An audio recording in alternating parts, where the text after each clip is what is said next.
कि दृष्टा और दृश्य का जो संयोग है वो संयोग ही संसार का हेतु है, और ये संसार दुख रूप है, तो दुख का हेतु संयोग बतलाया। अब संयोग दृष्टा और दृश्य का बतलाया, तो पहले दृश्य का स्वरूप बता रहे हैं कि दृश्य क्या है। तो दृश्य जो है वो प्रकाश क्रिया स्थितिशील है, भूतेन्द्रियात्मक है, भूतात्मक और इंद्रियात्मक, और भोगापर्गार्थम, भोग और अपर्ग के लिए है।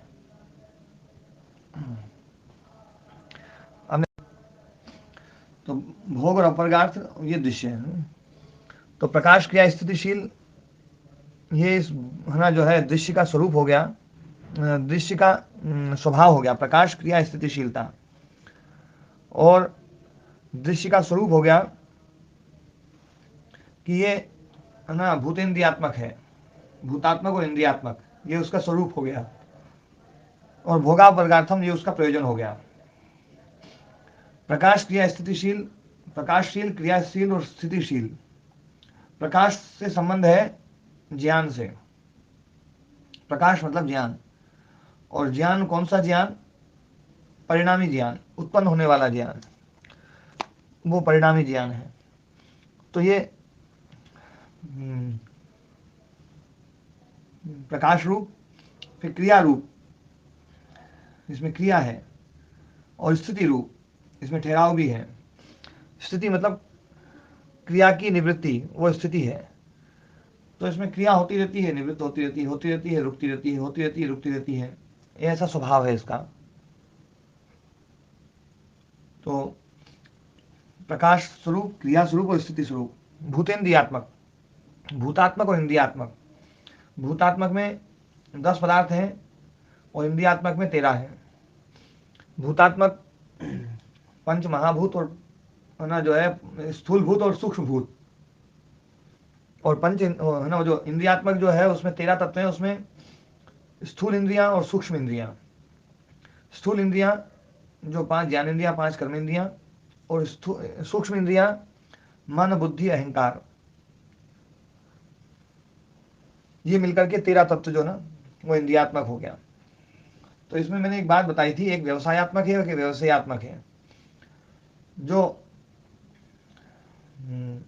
व्यवसायत्मक और व्यवसायत्मक, जैसे एक तो है प्रकाशक और एक है प्रकाश्य, एक है क्रिया रूप, एक है कार्य रूप, एक है स्थिति रूप, एक है स्थेय रूप।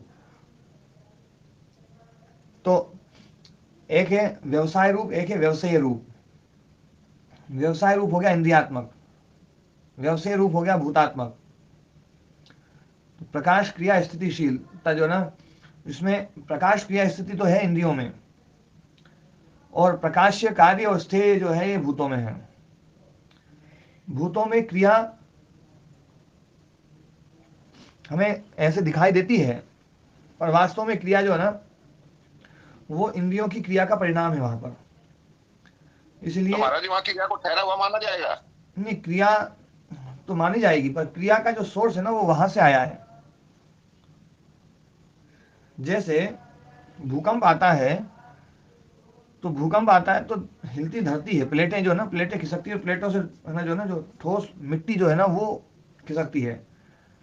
लेकिन उसका परिणाम कई बार समुद्र में भी आ जाता है, और समुद्र में ऊंची ऊंची लहरें उठने लग जाती है और सुनामी आ जाती है।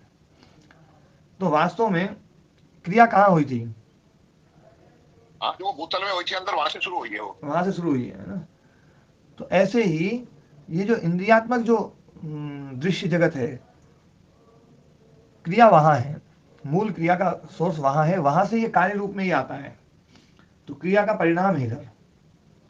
यदि वो इंद्रियात्मक जगत ना हो तो ये भूतात्मक जो जगत है, भूतात्मक जो दृश्य जगत है, ये ना इसमें कोई क्रिया नहीं हो सकती, इसमें कोई प्रकाश नहीं हो सकता, इसमें कोई स्थिति वाली स्थिति नहीं हो सकती है। स्थिति रूप भी जो है वो इंद्रियों के कारण से है, इसलिए स्थिर रूप है। इंद्रियों के कारण से ही इसमें क्रिया है, इसलिए इसको कार्य रूप बोला। और इंद्रियों के कारण से ही इसमें है ना प्रकाश दिखाई दे रहा है, इसलिए ये प्रकाश्य रूप है। ठीक है ना? ठीक है महाराज जी। हाँ जी। महाराज जी स्पष्ट नहीं हो रहा है कि मतलब क्रिया का कारण तो है वो तो ठीक है, क्रिया का आरंभ वहां से होता है, परंतु इसमें देव से में क्रिया ही नहीं है या प्रकाश ही नहीं है, ये समझ में नहीं आ रहा। प्रकाश मतलब प्रकाश माने ज्ञान। ज्ञान। ज्ञान किसमें होगा? भाई मेरे सामने पुस्तक रखी है, ज्ञान इसको हो रहा है या ये जे बन रहा है? ठीक है जी, ज्ञान में तो ये बात समझ में आ गई। जितनी सरलता से ज्ञान और जे में समझ में आती है ना, उतनी सरलता से क्रिया में और उसमें भी है। अब ये पुस्तक में मैंने पन्ने पलटे, ये पन्ना पलट दिया, क्रिया किसमें हुई है? क्रिया तो पुस्तक में हुई ना। ये समझ में नहीं आता। यदि ऐसा है तो पुस्तक में ज्ञान भी होना चाहिए था फिर तो। ज्ञान तो नहीं लगता, बुद्धि स्वीकार नहीं कर रही। समझे आप, ठीक कह रहे हैं, वैसे तो गलत नहीं कह रहे, लेकिन बुद्धि में कुछ नहीं। देखो थोड़ा सा और बताओ। ये जो ज्ञान है ना, जैसे हमारे भीतर है, तो ज्ञान हमारे भीतर, तो वो जे बन गया। ऐसे ही क्रिया हमारे भीतर है। क्रिया का जो ना मुख्य वो है, वो तो कर्मेंद्रिय है। जी। कर्म कहाँ पर है? इसमें ऐसा लगता है जी कि कर्मेंद्रियों की जो क्रिया वो शरीर तक तो सीमित लगती है, वो वहां तक तो ठीक है, लेकिन जब जब बाह्य जगत में देखते हैं ऐसा लगता है कि वही क्रिया हो रही है। देखो, एक फल पकता है, तो फल कौन पका रहा है? कर्माशय। जी, कर्माशय उसमें कारण बन रहा है, ये तो ठीक है। कर्माशय ही करता है, उसमें धर्म ही करता है। करता तो माना जा सकता है महाराज जी, लेकिन क्रिया जहां हो रही है ये समझ में नहीं आ रहा। तो जो है ना, जो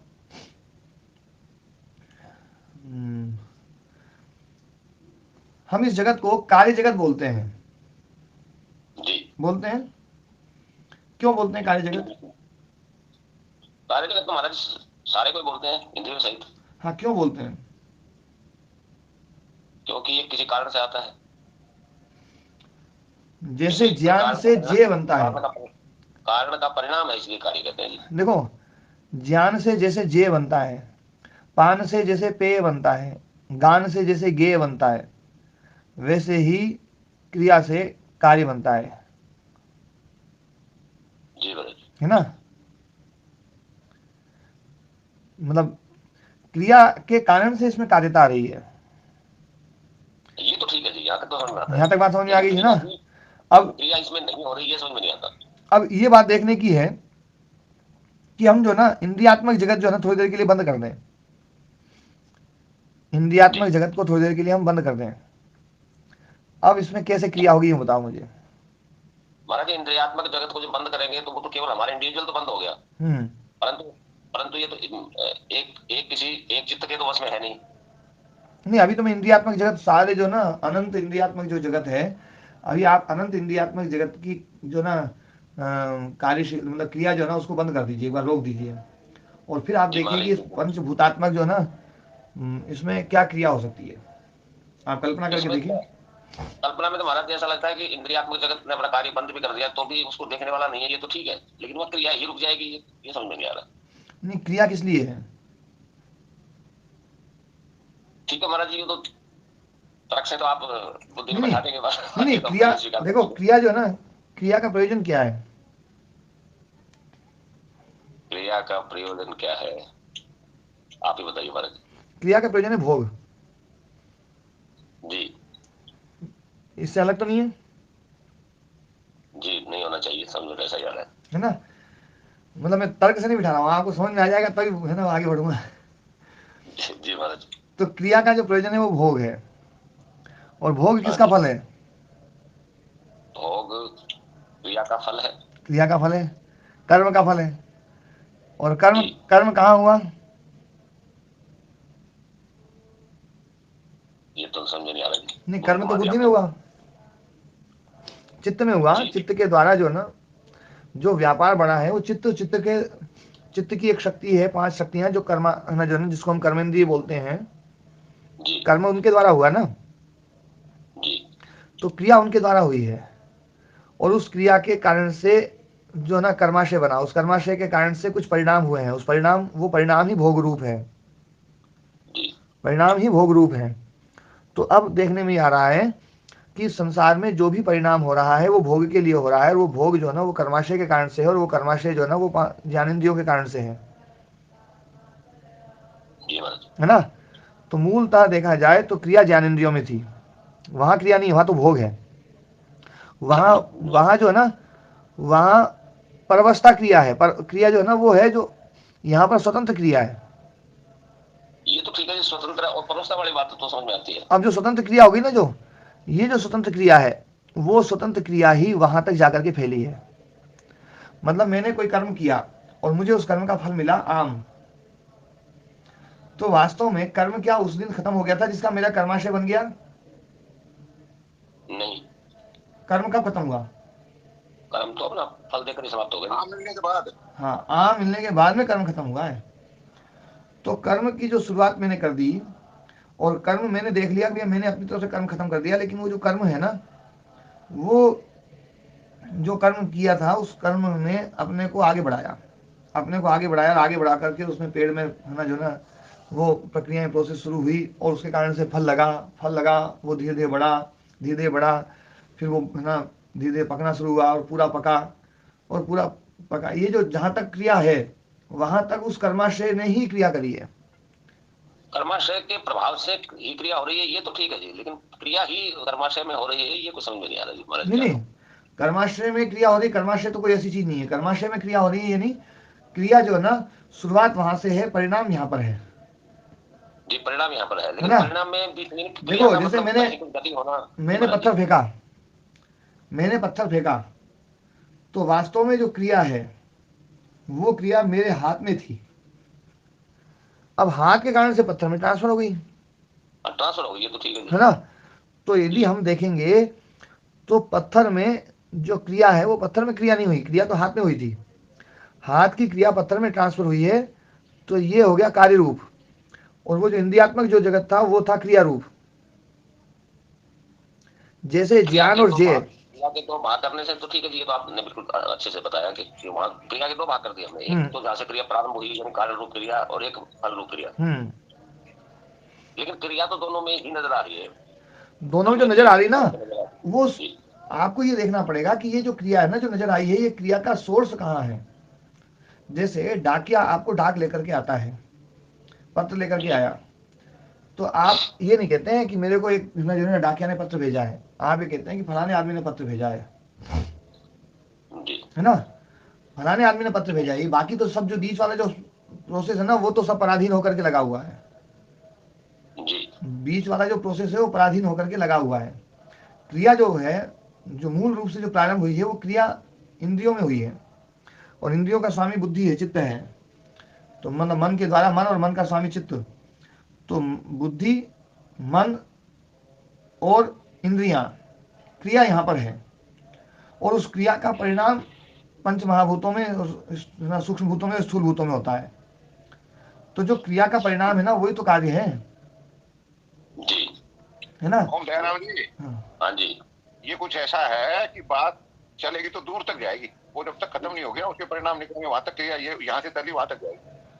ये तो ठीक है, ये तो समझ में आता है कि वहां तक क्रिया जा रही है, ये दूसरी बात हो गई वहां क्रिया है ही नहीं, ये क्रिया वहां पर मानना ही नहीं, ये समझ में नहीं आ रहा। नहीं, तो अब मैं एक बात कह रहा हूं कि कोई ऐसी चीज जो है ना, जैसे ज्ञान और जे, ज्ञान यहाँ हुआ, तो इधर यहाँ पर भी ज्ञान वास्तव में ज्ञान रूप है।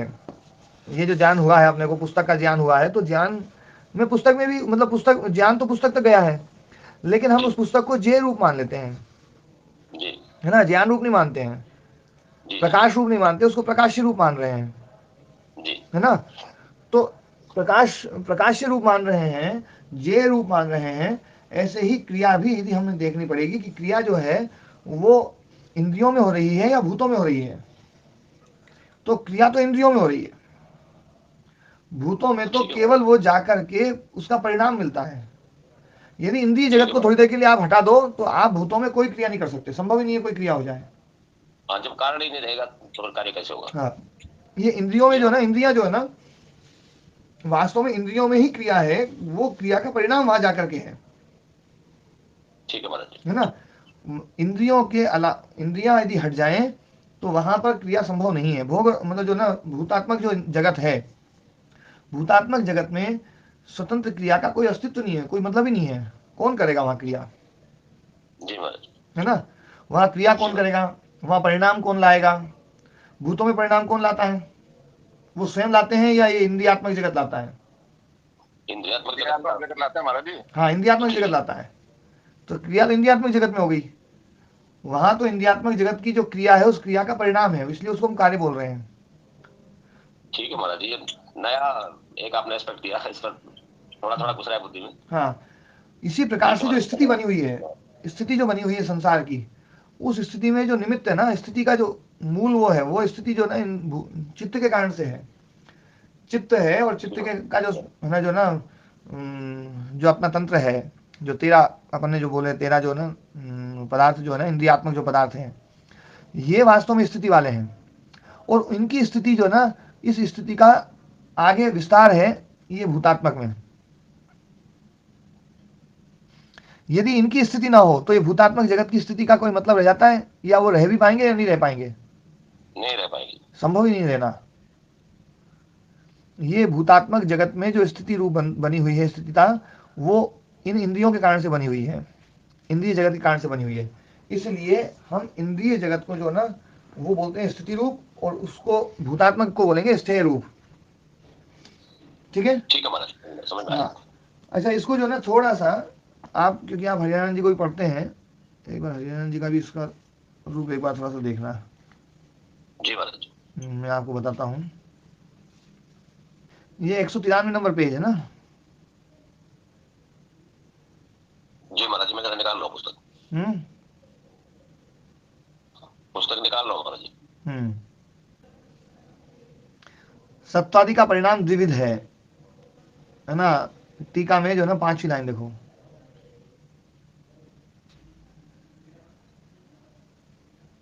जी महाराज जी, है ना? सत्वादि का परिणाम विविध है, भूत और इंद्रिय अर्थात व्यवसाय रूप और व्यवसाय रूप।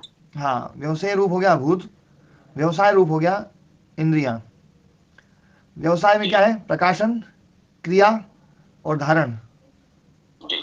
और व्यवसाय रूप में जे, कार्य और कार्य। कार्य और धार्य। क्रिया नहीं, क्रिया का परिणाम कार्य। जी। ठीक है? हाँ जी महाराज। ये जो भूतात्मक है वो जे रूप है, कार्य रूप है और धार्य रूप है। इन्होंने इसकी व्याख्या ज्यादा नहीं करी, मैं इतना ही बोलकर ही छोड़ दिया। ठीक है ना? जी महाराज। तो एक ज्ञान है, एक जे रूप है, क्रिया रूप है, कार्य रूप है, एक धारण रूप है, एक धार्य रूप है। ठीक है ना? ठीक है महाराज जी। हाँ, तो ये भूतात्मक और इंद्रियात्मक, भूतात्मक में जो ना जे, कार्य और धार्य, और इंद्रियात्मक में प्रकाशन, क्रिया और धारण, ये है। ठीक। ठीक है महाराज, स्पष्ट हुआ। जी। पर इन्होंने स्पष्ट ज्यादा किया नहीं, इन्होंने जो ना, पर ये बात जो ना मैंने पहले भी स्पष्ट कही थी है, कि ये भूतात्मक और इंद्रियात्मक ये दो स्वरूप जो बनाए गए हैं, वो इसलिए बनाए गए हैं कि प्रकाश और प्रकाशी के रूप में, क्रिया और कार्य के रूप में, स्थिति और स्थेय के रूप में। और कार्य जो बनता है ना, वो मतलब क्रिया के द्वारा ही कार्य है। कार्य मतलब जो करने योग्य है। कार्य का अर्थ तो ये है ना, जी महाराज। करने योग्य। तो करने योग्य तो भूतात्मक जगत ही है। करने योग्य। जी महाराज। अब आप हर एक क्रिया लाओ। पान पीने योग्य कौन है? जल। है? देखने योग्य कौन है? दृश्य। देखने योग्य जिसमें रूप है, जी। है ना? रूप देखने योग्य, और रूप का जो आश्रयभूत है, रूप किसमें रहता है? अग्नि में, जी। है ना? तो देखने योग्य अग्नि और रूप दोनों। पीने योग्य रस, और रस का आधार जो जल, है ना? छूने योग्य स्पर्श, और स्पर्श जिसमें है, जी। है? ठीक है हाँ ना? जी, हाँ जी। आप कोई सी भी क्रिया देख लो, वो क्रिया भूत में जाकर के कार्य रूप में बदलेगी। जी महाराज। ये पंच महाभूत कार्य रूप में बदलेंगे। सही है महाराज। ठीक है ना? हाँ, तो क्रिया जो है ना, वो तो है ना, इंद्रियों में माननी पड़ेगी हमें, और वो उनमें जो है ना कार्य रूप आएगा। भले आप, है ना, आप भले ये बोल सकते हैं कि गमन क्रिया जो है ना, अपन जा रहे हैं तो जा रहे, गांव जा रहे हैं तो गमन क्रिया, फिर गांव, लेकिन वास्तव में गांव तो गम्य हो गया। माने भूतों तक तो उसका विस्तार है क्रिया का। हाँ, क्रिया का विस्तार है बस। क्रिया जो है ना, और वो जो ना देखने योग्य हो रहा है, छूने योग्य हो रहा है ना। आप कोई भी क्रिया हो, इसलिए तो अपन इसको है ना कर्मेंद्रियां बोलते हैं। कर्मेंद्रियां जो है ना सूक्ष्म शरीर का हिस्सा जी महाराज। है ना। यहाँ तो केवल शब्द स्पर्श रूप रस गंध है, या फिर पृथ्वी जल अग्नि वायु आकाश है। इनमें क्रिया करेगा कौन? इंद्रियों से आएगी महाराज जी। इंद्रियों से आएगी। है ना। क्रिया में कर्ता चाहिए, हाँ जी। और कर्ता कौन है? ये भूतात्मक जो जगत है इसमें तो कर्ता कोई है ही नहीं। जी महाराज। परमात्मा भी इनमें क्रिया नहीं करेगा, कि उसको क्या मतलब उथल पुथल करता रहे, ऐसा कुछ मतलब ही नहीं ना। जी, उसका है? कोई प्रयोजन नहीं है। उसका कोई प्रयोजन नहीं है। और कौन करता है? चित्त को अपन हटा ही रहे हैं अभी। तो ये भूतात्मक जो जगत है ना, इसमें क्रिया है ना जो ना ऐसे संभव नहीं है। इसलिए क्रिया जो है ना वो तो इंद्रियात्मक जगत में है, और भूतात्मक में उसका कार्य रूप आ रहा है। ठीक है महाराज। हाँ जी। इसलिए यहाँ पर दो रूप इसलिए बोलने पड़े हैं, भूतात्मक और इंद्रियात्मक। ये दो जो अलग अलग जो व्याख्याएं कर, दो जो इसके दृश्य के जो दो भेद बताए। मैंने एक बात बताई थी, दृश्य के भेद जो ना, एक भेद बताएं, कोई कहे भैया एक शब्द में बताओ है ना इस जड़ जगत को, तो अपन बोलेंगे दृश्य। जी। दो शब्दों में बताएं तो कार्य और धार्य। है ना, नहीं व्यवसाय भूतेन्द्रियात्मक, व्यवसाय और व्यवसाय है ना, जी। इसी को हम भूतात्मक और इंद्रियात्मक बोलेंगे दो शब्दों में। तीन शब्दों में बोलेंगे तो प्रकाश क्रिया स्थिति। प्रकाश क्रिया स्थितिशील। जी। ठीक है ना। क्रियात्मक और जी। हाँ, या फिर विशेष अविशेष और लिंग मात्र, जी। ये तीन शब्दों में, विशेष अविशेष और लिंग मात्र। जी। ठीक है ना। और फिर हम 23 भागों में भाग विभक्त करें तो फिर 23 भागों में विभक्त हो जाएंगे। तो जो ना 5 ज्ञानेंद्रियां, 5 कर्मेंद्रियां, मन बुद्धि अहंकार और पंच तन्मात्राएं और पंच महाभूत, जी महाराज। ये मिलकर के फिर 23 रूप में हो गए। तो ये जो भूतात्मक और इंद्रियात्मक की दो जो व्याख्या करी है वो किस लिए करी है? इसमें भेद तो होना चाहिए ना। तो भेद जी महाराज। भूत का इंद्रियों से क्या भेद है? कार्य और एक मतलब करण और कार्य। हाँ, एक मतलब जो ना, एक क्रिया रूप है, एक कार्य रूप है, एक ज्ञान रूप है, एक जेय रूप है, एक स्थिति रूप है, एक स्थेय रूप है। जी। ठीक है ना। जी महाराज, स्पष्ट हो गया। हाँ। अब ये जो प्रकाश क्रिया स्थितिशीलता है, इसमें जो ना यहाँ पर इन्होंने 11 गुण बतलाए हैं कि ये परस्पर उपरक्त प्रविभागा, परस्पर जो ना जो है एक दूसरे से उपरक्त हैं, अनुरक्त हैं, और अलग अलग भी हैं। एक दूसरे में एक दूसरे का है ना जो है गुण धर्म दिखाई देता है। ऐसा लगता है जैसे प्रकाश में क्रिया और स्थिति दोनों है, क्रिया में प्रकाश और स्थिति दोनों है, स्थिति में प्रकाश और क्रिया दोनों है। एक दूसरे में उपरक्त हैं, अनुरक्त हैं, एक दूसरे के सहारे से हैं, पर बिल्कुल अलग अलग भी हैं, परिणामी हैं, बदलने वाले हैं। ध्यान रखना, यहाँ पर जो प्रकाश का मतलब ज्ञान, और ज्ञान कौन सा ज्ञान? परिणामी ज्ञान, उत्पन्न होने वाला ज्ञान। तो उत्पन्न होने वाला जो ज्ञान है वो बुद्धि का धर्म है, दृश्य का धर्म है, और जो नित्य ज्ञान है वो आत्मा का है। इसलिए आत्मा के नित्य ज्ञान के लिए चित्त शब्द का प्रयोग होता है, चित्त, और इसके लिए प्रकाश शब्द का प्रयोग होता है।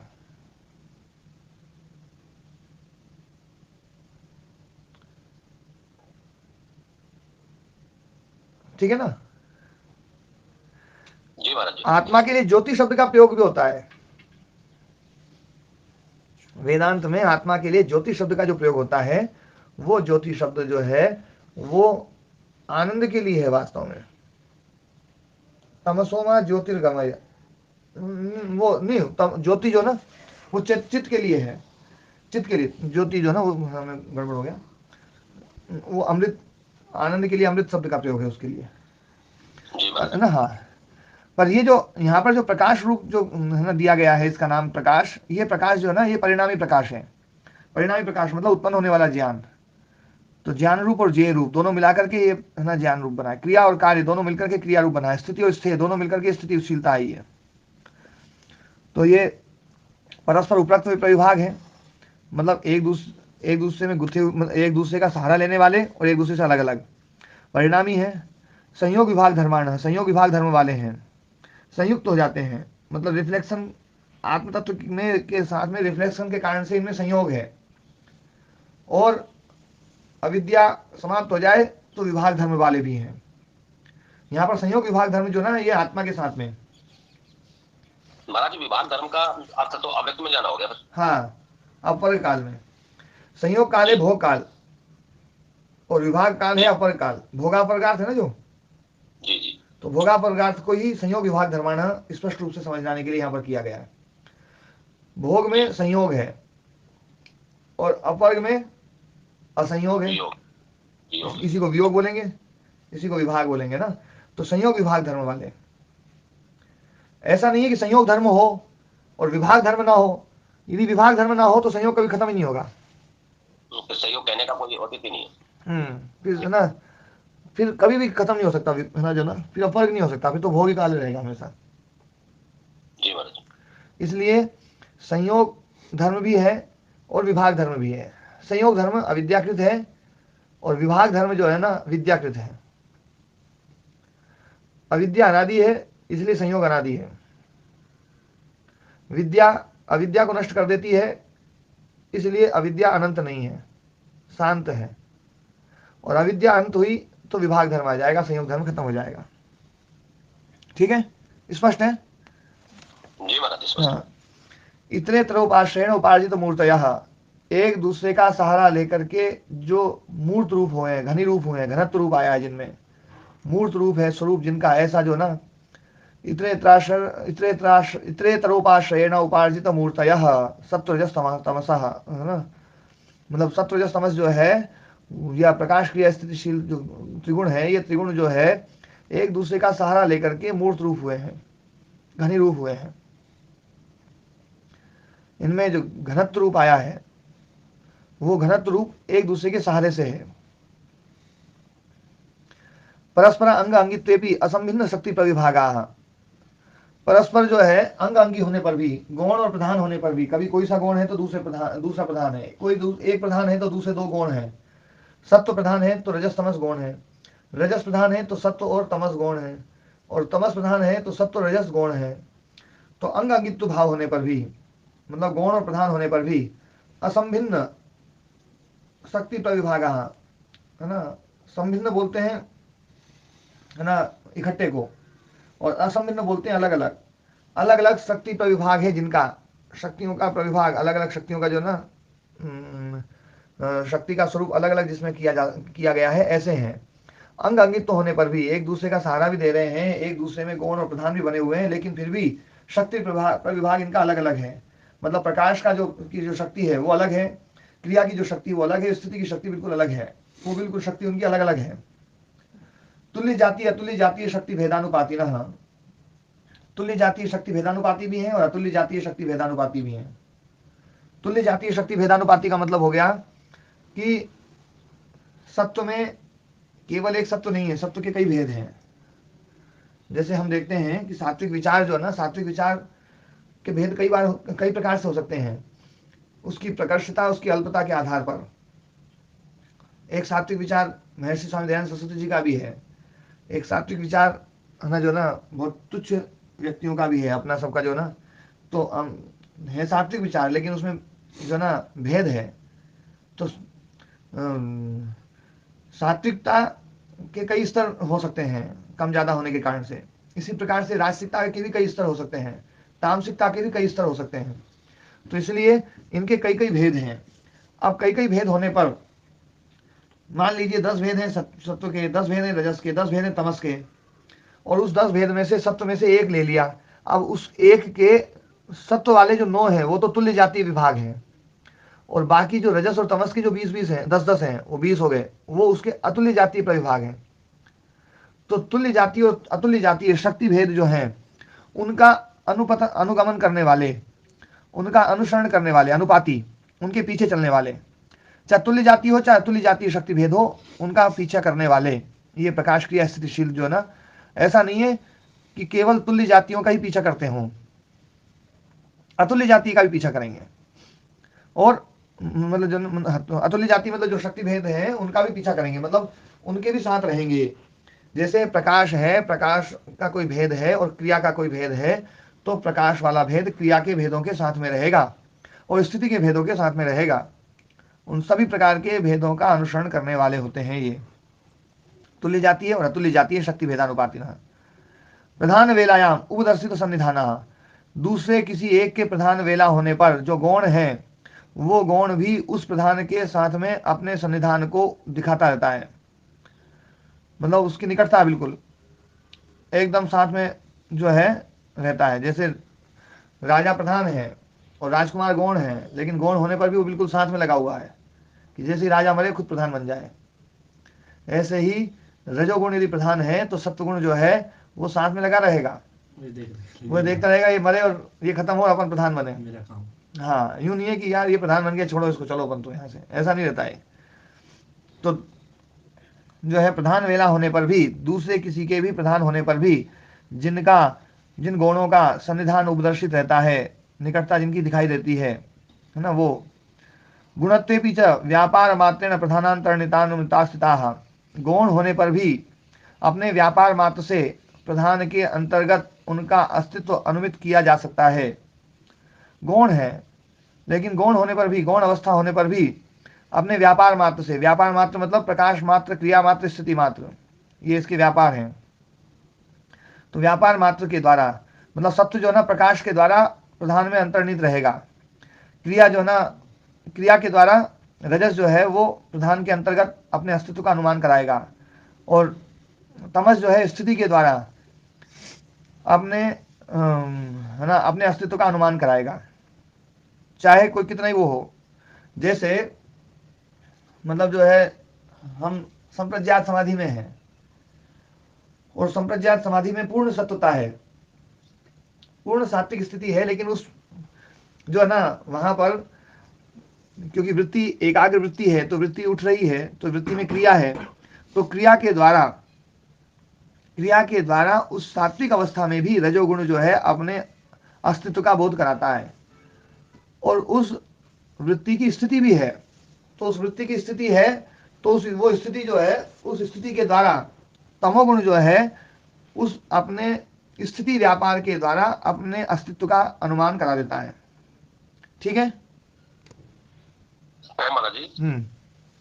मतलब इसमें ऐसा लगता है कि ये तीन गुण अलग अलग कोई तत्व नहीं है, ये एक ही पदार्थ में तीन क्षमताएं हैं जिनको समझाने के लिए ऐसा मान लिया गया है, ऐसा मान सकते हैं? ना, ये तीनों बिल्कुल अलग अलग है, क्योंकि अलग तो कभी होते नहीं है। हाँ, कभी अलग नहीं होते हैं, लेकिन तीनों अलग अलग बिल्कुल। ये कितना इसको इन तीनों की पृथकता को यहाँ पर स्थापित कर रहे हैं। जी महाराज। तीनों की पराकाष्ठा जा सकती है ना, इसलिए कह सकते हैं महाराज जी। तीनों की पराकाष्ठा मतलब सतोगुण कितना ही बढ़ सकता है, रजोगुण कितना ही बढ़ सकता है, हाँ, तमोगुण कितना ही बढ़ सकता है। हाँ, इसलिए अलग अलग मानना पड़ रहा है। हाँ, इनको अलग अलग मानना पड़ता है। ये तीनों हमेशा अलग अलग रहेंगे, क्योंकि तीनों जो है ना कभी भी एक किसी भी एक पदार्थ में ये तीनों एक होकर के एक रूप नहीं बनते हैं।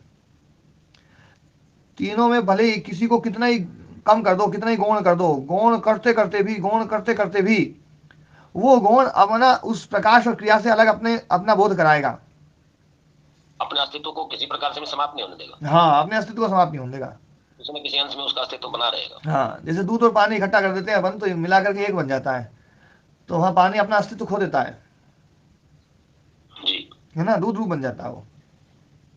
यहाँ पर ये कितना ही प्रधान भले कोई जो है ना सत्वगुण कितना ही प्रधान हो जाए, रजोगुण और तमोगुण अपने अस्तित्व का बोध जरूर कराएंगे पृथकता के द्वारा और क्रिया और स्थिति के द्वारा, अपने व्यापार के द्वारा। पानी अपने बोध करा रहा है तो पानी पानी के रूप में बोध नहीं करा रहा है, तो जल दूध के रूप में बोध हो रहा है उसका तो। लेकिन यहाँ पर जो है ना क्रिया बिल्कुल अलग रहेगी प्रकाश से, स्थिति बिल्कुल प्रकाश और क्रिया दोनों से अलग रहेगी। ठीक है ना जी। तो ये बात बनी। फिर पुरुषार्थ कर्तव्यतया प्रयुक्त सामर्थ्य, पुरुषार्थ कर्तव्यता के द्वारा जिनका सामर्थ्य प्रयुक्त होता है, मतलब भोग और अपवर्ग के लिए जिनका सामर्थ्य जो है प्रयुक्त होता है, भोग अपवर्ग ना हो तो इनका सामर्थ्य का प्रयोग नहीं होगा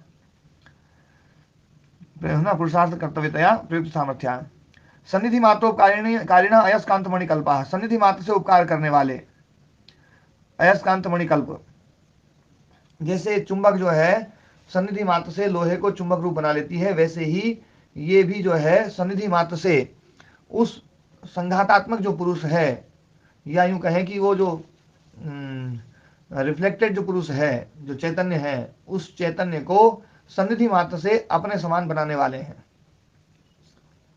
अपने जैसा बनाने वाले हैं। मतलब उसमें प्रकाश भी आ जाएगा, उसमें क्रिया भी आ जाएगी और उसमें स्थिति भी आ जाएगी। जी वृत्ति सारूप्यता के कारण से पुरुष में प्रकाश आता है कि नहीं आता है? जी बिल्कुल, आता हुआ सा लगता है। हाँ, मतलब जन्य ज्ञान, ऐसा लगता है जन्य ज्ञान उत्पन्न हो रहा है इसको, और ऐसा जी, लगता है इसमें क्रिया हो रही है, और इसमें ऐसा लगता है इसकी स्थिति है। ऐसा लगता है मतलब कि आत्मा में ही दुख हो रहा है, आत्मा ही दुखी हो रही है, हाँ, सुखी हो रही है। आत्मा दुखी, आत्मा सुखी, आत्मा मोहित, सुख जी दुख मोह रूप। सुख दुख मोह रूप जी जो है ना, ये सन्निधि मात्र से, इन गुणों में ये विशेषता है कि सन्निधि मात्र से ये उसमें अपने गुण डाल देते हैं, जी है ना? ठीक है ना? तो हाँ, हाँ मैं बोल रही हूँ सतोगुण में जो वृत्तियां उठती है उनको तो अक्लिष्ट वृत्तियां ही बोलती होंगी ना। हाँ, जब पूर्ण सत्वगुण होता है तब फिर अक्लिष्ट वृत्तियां रहती हैं। और ये सतोगुण मत बोला करो, प्रधान जी आपने भी सतोगुण बोला था। हाँ महाराज जी, बोलने में आ जाता है। हाँ, ये हाँ, सत्वगुण है। सत्य है। सत्व है ये, सत्व बताते हो आप, सत्व। हाँ, सत्वगुण, रजोगुण, तमोगुण। जी रजस में सकारांत शब्द है, तमस भी सकारांत शब्द है, इसलिए रजोगुण तमोगुण हो जाता है। सन्निधि मात्रोपकारेण अयस्कांत मणिकल्पः प्रत्ययम अंतरेण एक तमस्य वृत्ति अनुवर्तमाना, है ना? प्रत्ययम अंतरेण, बिना कारण के, प्रत्यय मतलब कारण, है ना? अंतरेण मतलब बिना, बिना कारण के एक तमस्य वृत्ति अनुवर्तमाना, एक किसी भी एक वृत्ति का अनुवर्तन करने वाले, बिना किसी कारण के किसी एक वृत्ति का अनुवर्तन करने वाले। मान लीजिए सत्वगुण का तो कारण है, तो गुण का, सत्वगुण का कारण है तो सत्वगुण उपस्थित होगा। रजस और तमस जो है ना, उसका तो कारण ही नहीं है वहां, फिर ये वहां क्यों रहते हैं? तो बोले बिना कारण के भी है। साथ देने के लिए। हाँ, बोले बिना कारण के भी उस एक तम का जो जो जिसका कारण है उसका, उस उसकी जो ना पीछे रहने वाले, उस एक की वृत्ति का अनुवर्तन करने वाले। मान लीजिए तमस का कारण उपस्थित हुआ, और तमस का कारण उपस्थित हुआ तो तमोगुण की वृत्ति आ गई, और तमोगुण की वृत्ति आ गई तो उस वृत्ति के पीछे पीछे सत्वगुण और रजोगुण चलेंगे ही चलेंगे, ये उनका स्वभाव है। तिगड़ी है भाई महाराज जी, तीनों पक्के मित्र हैं। हाँ, तीनों पक्के मित्र, एकदम भयंकर दुश्मन भी है। हाँ, वो बहन बैठ कर दुश्मनी, पक्के मित्र तिगड़ी है पूरी। हाँ, ये संसार, घुमार मार के। ये संसार भी बड़ा विचित्र है। देखो कैसे कैसे दुश्मन बिल्कुल एकदम साथ साथ रहते हैं। महाराज जी संसार में भी नहीं रहा, हैं? दिखावा नहीं, दिखावा हाँ। नहीं रहा संसार। हम्म। किराया का है, वैसे मानस कमाई करनी रहे तो उन्हें दिखावा नहीं। आज ही चोरी साहब की हाल है, ठीक हो, बच्चे में चला। हम्म। तो ये माने इन गुणों का ये संकल्प लगता है कि ना तो एक दूसरे का साथ छोड़ेंगे और ना ही एक दूसरे को कभी चैन से रहने देंगे। तो तीन वाली हटाना पड़ेगा दयाराम जी, जी को 7-8 छोड़ना पड़ेगा। जी तो इसलिए जो है दुख को हटाना है तो सुख भी हटाना पड़ेगा। पहले मैंने एक बार बताया था ना। जी महाराज जी। हाँ, जिस दिन मैंने ये बताया था उस राम कुमार जी, हमारा जी, सुख और दुख का जो विवेचन किया था, उस दिन की रिकॉर्डिंग होगी ना?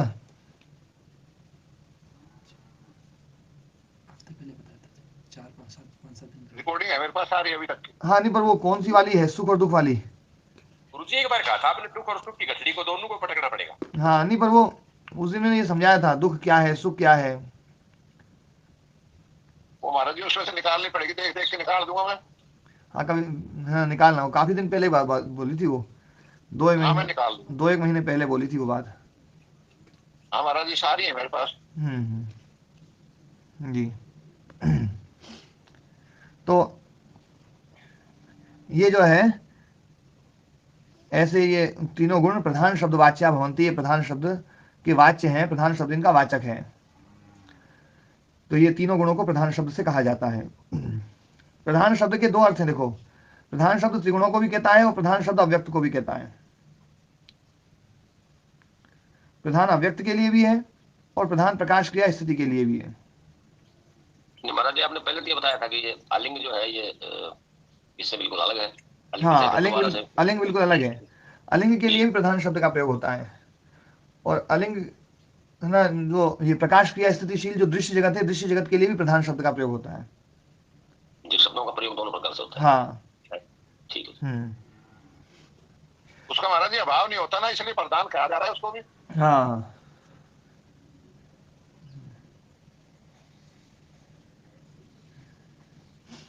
तो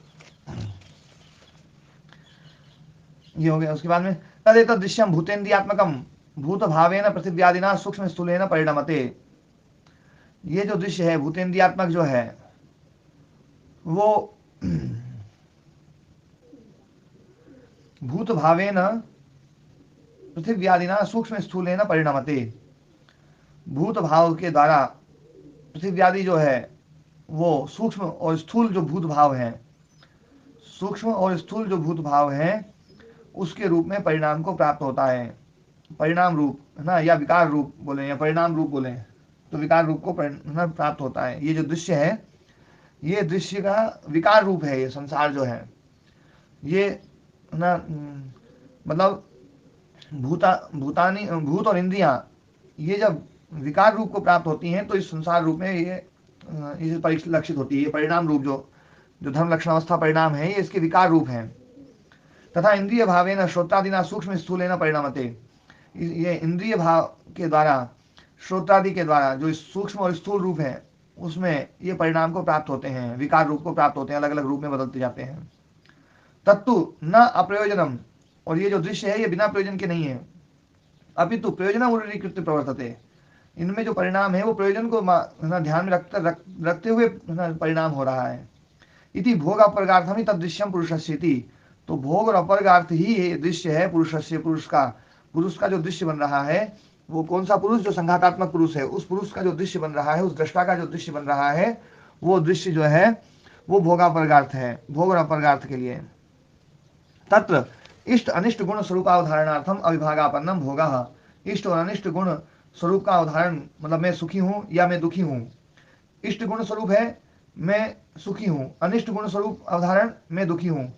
और मैं सुखी हूं मैं दुखी हूं ये जो स्वरूप का उदाहरण उसमें जो अविभागापन्नम, अविभागापन्नम मतलब अलग अलग नहीं होना, पुरुष और दृष्टा और दृश्य का जो अलग अलग ना होना, संयुक्त रूप हो जाना, वही भोग है। मतलब अविभागापन्नम तो भोग है और स्वरूपावधारणम अपवर्ग है। भोक्ता का स्वरूपावधारण, पुरुष जो ना अपने स्वरूप में स्थित है तो वो है अपवर्ग, और जब अविभागापन्न है तो वो है भोग।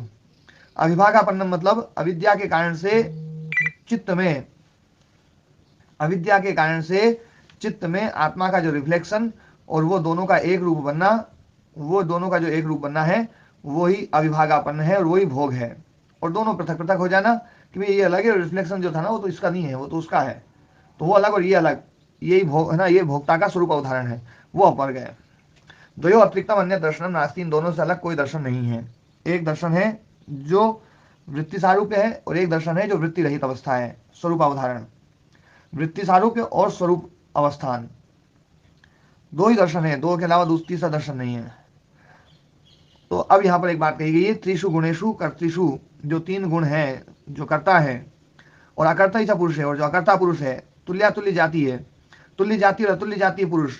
अतुल्य जाति जब वृत्ति सारूप्य अवस्था है ना जो है नहीं रहेगी तब तो अतुल्य जाति रहेगा, और जब वृत्ति सारूप्य रहेगा तो तुल्य जाति रहेगा।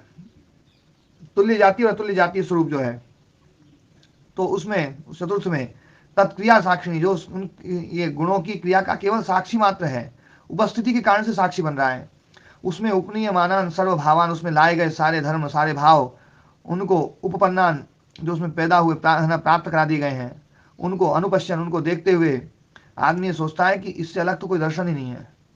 सारे गुण जो तीनों गुण हैं जो करता है, उन कर्ता के गुणों के सारे धर्म अकर्ता में डाल करके, और हम ये सोचते हैं कि इससे अलग तो कोई दर्शन नहीं होगा। तो ये है ना जो ना अलग दर्शन होगा ऐसी कोई शंका भी नहीं करता है। तो तव ये तव भोग अपवर्ग, ये जो भोग अपवर्ग है ये बुद्धिकृत बुद्धिकृत है, बुद्धौ ये वर्तमान हो, बुद्धि में ही वर्तमान है। इनका पुरुष में व्यवहार कैसे हो जाता है, तो बोले जय और पराजय जैसे योद्धाओं में वर्तमान रहते हुए स्वामी में व्यवदिष्ट की जाती है। यहाँ पर केवल जय क्रिया और पराजय क्रिया को ही ध्यान में रख करके बात कही जा रही है कि जय क्रिया भले ही जीतता वो है, लेकिन कहा जाता है बोले राजा जीत गया, है ना, क्योंकि उस जय का भोग जो है ना वो राजा भी करता है, मुख्य रूप से राजा ही करता है। मैं जीत गया भैया, मैं जीत गया, उस जीतने वाली क्रिया का भोग है। बाकी जो अलग क्रियाएं हैं उनका भोग तो बाद में होगा, लेकिन जय क्रिया का जो भोग है वो राजा करता है, पराजय क्रिया का भोग जो राजा करता है। सही तत्फलस्य भोक्ता इति एवं बंध मोक्षो बुद्धौ ये वर्तमानो पुरुषे व्यवदिश्यते।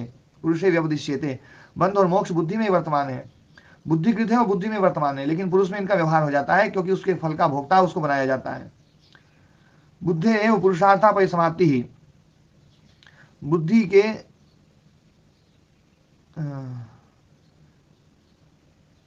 पुरुषार्थ की अपरिसमाप्ति, ये बुद्धे बंध, बुद्धि का जो बंधन है वो क्या है, पुरुषार्था परिसमाप्ति, पुरुषार्थ की अपरिसमाप्ति, मतलब भोग जो है उस वो पूरा नहीं हुआ, यही बंधन है। और तदर्थावसायो मोक्षायति, और पुरुषार्थ का अवसाय जहां हो गया, पुरुषार्थ समाप्त हो गया है, भोग अपवर्ग जहां समाप्त हो गया वही मोक्ष है। तो पुरुषार्थ जिनका समाप्त नहीं हुआ है, भोग और अपवर्ग समाप्त नहीं हुआ है, वही बंधन है, और भोग और अपवर्ग जिसका समाप्त हो गया है वही मोक्ष है ना। बंधन और मोक्ष के बारे में जरूर पूछूंगा मैं। एतेन ग्रहण धारण उह अपोह तत्व, अपवर्ग समाप्त हो गया, इससे क्या मतलब हुआ महाराज जी? अपवर्ग समाप्त हो गया, इससे क्या नहीं, मतलब है? भोग और अपवर्ग जो प्रयोजन है, प्रयोजन समाप्त हो गया है। प्रयोजन समाप्त होने का मतलब है प्रयोजन वो ना, भोग भी मिल गया, अपवर्ग भी मिल गया, पूरा हो गया, पूरा हो गया। हाँ तो हाँ, ये तो जब संभव है गुरुदेव, जब हम भोग भोग लेंगे और बोएंगे नहीं तभी संभव है। हाँ, यानी जो पीछे हो चुके वो तो हो गए, पर आगे नहीं बोना है ना, जब ही समाप्त हो सकते हैं। और जो बो दिए ना उनको भून देना है या उनका छिलका उतार देना है। जी जी। तो इस प्रकार ग्रहण धारण उह अपोह तत्व ज्ञान अभिनिवेशा बुद्धो वर्तमाना, ग्रहण धारण उह अपोह तत्व ज्ञान और अभिनिवेश, ज्ञान को ग्रहण करना, ज्ञान को धारण करना, उह उस पर चिंतन करना, विचार करना, अपोह उसमें से जो चीज काम की नहीं है उसको निकाल देना, जो बचा है वो तत्व ज्ञान, और उस तत्व ज्ञान को दृढ़तापूर्वक अपने में धारण कर लेना, ये बुद्धि में ही वर्तमान है। पुरुष में अध्यारोपित सद्भाव, पुरुष में इनका अध्यारोपण कर दिया जाता है, सही तत्फल से भोक्ता इति, क्योंकि उसके फल का भोक्ता वो संघातात्मक पुरुष है। ये बात जो है यहाँ पर ये कही गई। अब वैसे ये सूत्र बहुत ही महत्वपूर्ण है और अपन ने इसको बहुत अच्छे से पढ़ा था पहले, अभी तो केवल मैंने रिवीजन के लिए जल्दी जल्दी इसको किया है, और जल्दी जल्दी में बहुत ऐसा लग रहा है कि मतलब जो है ना ज़्यादा जल्दी हो गई, लेकिन फिर भी जो है ना आप लोगों ने इसकी परीक्षा पहले दे भी रखी है एक बार। दे रखी है जी। हाँ जी, हाँ। बाकी इनमें किसी को कोई समझ में नहीं आए तो वो राम कुमार जी से या नीतू जी से, सतीश जी से पूछ सकते हैं। स्वामी जी कल हाँ, क्या सतीश जी? जी उनसे मैंने चर्चा की थी, हम्म, तो वो बस एक हिसाब का एक ही बात है, वो खोखा बचता है, खोखा बचता है उसमें कर्म से, मैंने कर्म से इसका संस्कार तक दर्द बीज हो जाते हैं, फिर कहा तो वो बोले फिर आपसे ही बात कभी बोले करने की बात कर रहे थे। बस ये है, इन सभी में ऐसा ही है, कोई पता नहीं क्यों खोखा शेष रख रहे हैं। हाँ, मुक्ति में तो सब खत्म हो जाता है। वो करे खोखा शेष रह जाता है, मैंने कहा किसका खोखा शेष रह गया, संस्कार तक खत्म। हाँ, जब चित्त ही समाप्त हो गया, चित्त ही अव्यक्त में चला गया, चित्त का जो चित्त रूप है वो समाप्त हो गया है, तो फिर तो खोखा बचेगा ही नहीं। लेकिन वो आप में बड़ी श्रद्धा रखते हैं, वो कहते हैं भाई स्वामी जी कह रहे हैं तो बहुत सही प्रमाण होगा, पर मैं बात करूंगा फिर जाके। जी नहीं, वो है ना बहुत अच्छे व्यक्ति हैं आचार्य जी, और मैं देखो कभी भी ऐसा नहीं मानता हूँ कि कोई व्यक्ति ना अपने से अलग मान्यता रखने वाला कोई हो, तो अलग मान्यता रखने वाला व्यक्ति जो ना वो गलत है, ऐसा बिल्कुल भी नहीं है, क्योंकि अपनी भी मान्यताएं पहले अलग अलग थी, और मान्यताएं जो ना बदलती रहती हैं, चीज़ें जैसे जैसे और ना मजबूत होती जाती है तो धीरे धीरे वो ज्ञान और अलग ढंग से होता है, तो है ना जो है ना, ये तो मान्यताएं थोड़ी बहुत बदल जाती है, उससे मतलब कोई वो नहीं है, पर आचार्य जी बहुत अद्भुत व्यक्ति हैं। मेरा बेटा इनके पास पढ़ा जी, अच्छा बहुत कुछ। जी जी जी जी।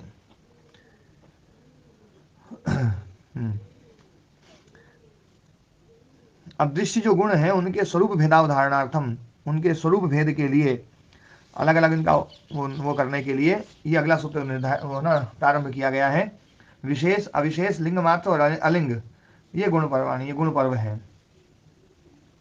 तो विशेष आकाश वायु जो ना इसमें बताएंगे कि विशेष कौन कौन से हैं।